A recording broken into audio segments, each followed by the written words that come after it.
ఎటువంటి వెళ్ళిపోతున్నా కదా, నేను కారు తొక్కించుకుంటూ వెళ్తాను అనేటువంటి స్వార్థం ఉన్నటువంటి వ్యక్తి.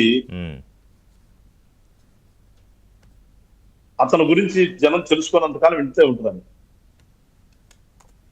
అసలు ఏం జరుగుతుంది ఇప్పుడు? మనం టెక్నాలజీ పెరిగిపోయింది. ఒకప్పుడు కంటే ఇవాళ రోడ్డు లేని స్థితి నుంచి రోడ్డుకు వచ్చాము, సైకిల్ లేని స్థితి నుంచి ఏరోప్లేన్కి వచ్చాము. ఇంత పెరుగుతున్నా గానీ ఇంకా ఇతను ఒక ఆటవిక ప్రపంచంలోకి మనుషులను తీసుకెళ్లే ప్రయత్నం చేస్తున్నాడు.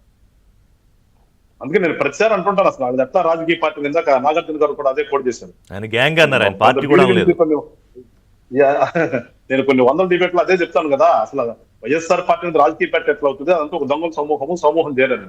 అదే ఇందాక నాగార్జున గారు కూడా అదే చెప్పుకొచ్చారు. ఇప్పుడు ఆయన ఆలోచన ఏంటంటే ముందుకు తీసుకెళ్ళట్ల జనాన్ని, వెనక్కి తీసుకెళ్లి మళ్ళా ఆటవిక ప్రపంచంలోకి తీసుకెళ్లి వాళ్ళు కత్తులు పట్టుకుని ఎగరటం. చూడండి ఆ విజువల్ లో పక్కన చూస్తున్నారా కత్తులు? ఆ పిల్లంటే ఒక 20 ఏళ్ళు 25 ఏళ్ళలోపు ఉంటారేమో వాళ్ళంతా. అంటే అసలు మనిషి యొక్క నైజం అండి. ఆయన ప్రయాణం అసలు రాజకీయ ప్రయాణం ఎక్కడ స్టార్ట్ అయింది?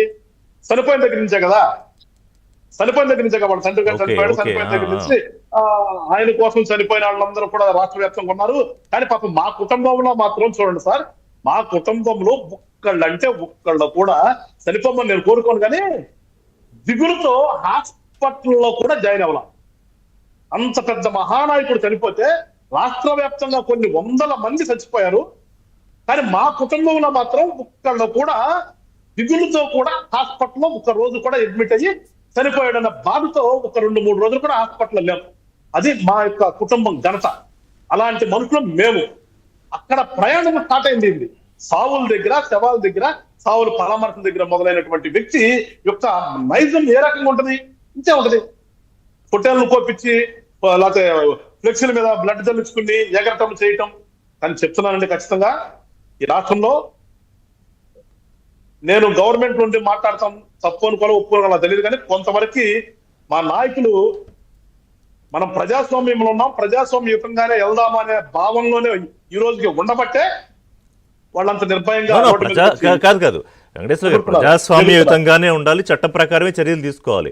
ఇప్పుడు జరిగిందంతా చట్ట ప్రకారం నిబంధనలే కదా, ఉల్లంఘనలే కదా, దాని మీదే చర్యలు. అంతేగాని లేనివి తీసుకోమని ఎవరు చెప్పారు? ఏంటంటే ఈయన రోడ్డు మీదకి వచ్చి పదే మళ్ళా నేను వస్తాను, 2.0 2.0 ఉంటది, మిమ్మల్ని అందరూ ఎక్కడో లాక్కొస్తాను, మిమ్మల్ని అందరూ అంత చూస్తాను, మీ బట్టలు ఉపదీపిస్తానన్నా కానీ ఈ పోలీసు వ్యవస్థ ఏమైనా భయపడుతుందేమో. నేను చెప్తున్నాను పోలీసులు కూడా ఇవాళ మీ టీవీ డిబేట్ చెప్తున్నాను, మీరు నిన్న కూడా చెప్పాడు పవన్ కళ్యాణ్ గారు, మీరు ఉన్నది ప్రజల కోసం పనిచేయడానికి. జగన్మోహన్ రెడ్డి కోసమో, చంద్రబాబు నాయుడు గారి కోసమో, పవన్ కళ్యాణ్ గారి కోసమో కాదు మీరు ఉన్నది. మీకు ఉద్యోగం తెచ్చుకుంది మీరు ఐపీఎస్ పాస్ అయి వచ్చినా కానీ, లేదంటే ఎస్ఐగా సెలెక్ట్ అయ్యి సిఐలు, లేదంటే డిఎస్పీలుగా గ్రూప్ 1 నుంచి కొట్టి మీరు వచ్చింది కూడా మీరందరూ కూడా ప్రజల కోసం ఆ ఉద్యోగం చేయడానికి వచ్చారు. ఒక్కసారి బుర్ర పెట్టి ఆలోచించేది. మీరు దేనికోసం ఉద్యోగం?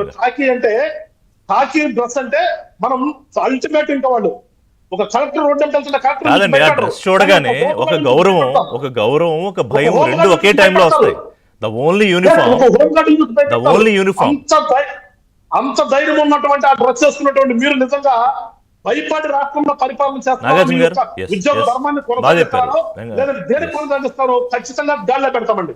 నాగార్జున గారు చెప్పండి సార్, ఏం కంక్లూడ్ చేద్దాం, ఏం చెప్తాం అనుకుంటున్నారు మీరు ఈ సందర్భంగా? అంటే ఒక సెకండ్ ఋషి గారు, నిన్న పవన్ కళ్యాణ్ గారు ఇంటి ఇచ్చింది కూడా అదే. మీరు మీ ఉద్యోగ ధర్మాన్ని పాటించమని చెప్పాం, పాటించేటట్లు కూడా చేస్తాము. ఇలాంటి పిచ్చిన వాళ్ళందరినీ, రోడ్ల మీద ఎగిరే వాళ్ళందరినీ, ఇట్లా చొక్కుంటూ పోయే వాళ్ళందరినీ, ఈ ఫ్లెక్సీలు పట్టుకుని తిరిగే వాళ్ళందరినీ రేపటి రోజు నుంచి ఎక్కడ కట్టడి చేయాలో, ఏ రకంగా ఆపాలో ఖచ్చితంగా చేస్తాము. ప్రజలు రక్షించుకుంటాం ఈ రాష్ట్రంలో.